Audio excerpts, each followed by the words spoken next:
Hii ni ya mtu ako at their lowest. Their lowest point in life. Si ya kila mtu. Just that one person. I hope it touches one person, ama it reaches one person who is at their lowest point in life. Kitu moja nitakuambia hivi, at your lowest point in life, usikae kwa nyumba. Ati juu kona uoga sijui nini. Usikae kwa nyumba. What staying in the house does to you, it makes you depressed more. It makes you overthink. A small problem hivi inakaanga mlima. Toka nje. Wewe ndio unaongelesha. That one person there, out there. Toka nje. Ongea na watu. You might get some help.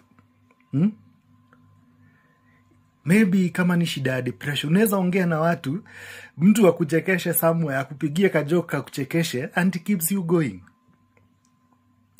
Maybe kama ni shida ya pesa, maisha imerudi chini kila kitu. Unatokea hivi, unapatana na besti anakuambia, "Hey bro, fanya hivi, situingie hapa ukule lunch.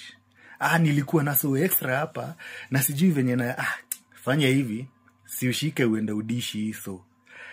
Unatokea hivi nje, mna discuss na watu, unasikia mtu amekuambia, "Aya, kuna place fulani by the way wanaulizia job mtu fulani," unamwambia, "Aya, siko job, naweza fanya hiyo job."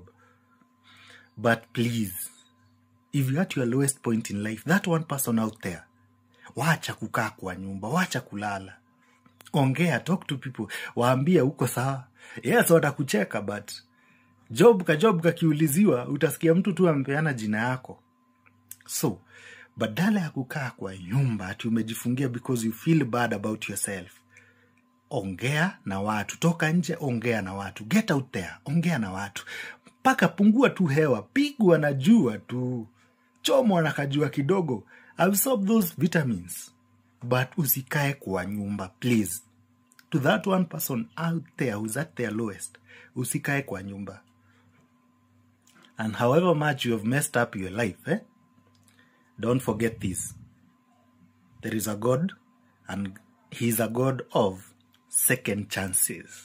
Yeah, ndio alituambia we forgive 70 times 70 times 70 times 70.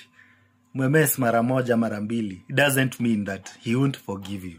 Kama yeye ndio amepeana hiyo word ya forgive 70 times 70 times 70, he doesn't mean his own words. Hata wewe atakusamehea.